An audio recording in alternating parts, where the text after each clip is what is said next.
To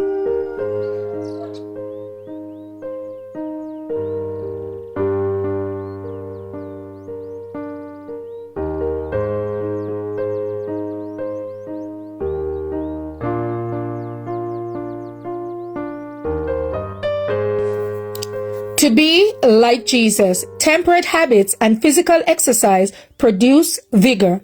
Having therefore these promises, dearly beloved, let us cleanse ourselves from all filthiness of the flesh and spirit, perfecting holiness in the fear of God. 2 Corinthians 7 and verse 1.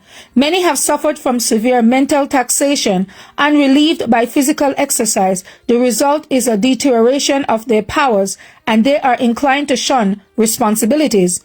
What they need is more active labor. This condition is not confined to those whose heads are white with the frost of time.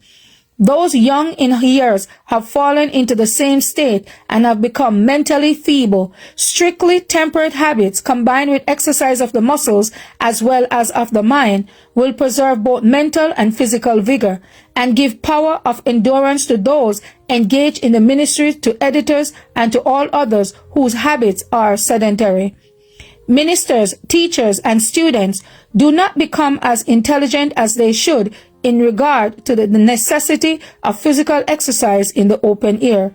They neglect this duty, a duty which is most essential to the preservation of health. They closely apply their minds to study and yet eat the allowance of a laboring man. Under such habits, some grow corpulent because the system is clogged.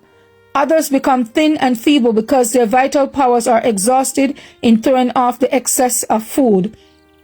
If physical exercise were combined with mental exertion, the circulation of the blood would be quickened, the action of the heart would be more perfect, impure matters would be thrown off, and new life and vigor would be felt in every part of the body.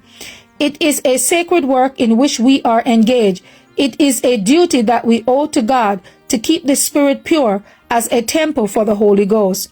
If the heart and mind are devoted to the service of God, obeying all his commandments, loving him with all the heart, might, mind, and strength, and our neighbor as ourselves, we shall be found loyal and true to the requirements of heaven.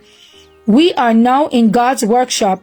Many of us are rough stones from the quarry, but as the truth of God is brought to bear upon us, every imperfection is removed, and we are prepared to shine as lively stones in the heavenly temple, where we shall be brought into association not only with the holy angels, but with the King of heaven himself.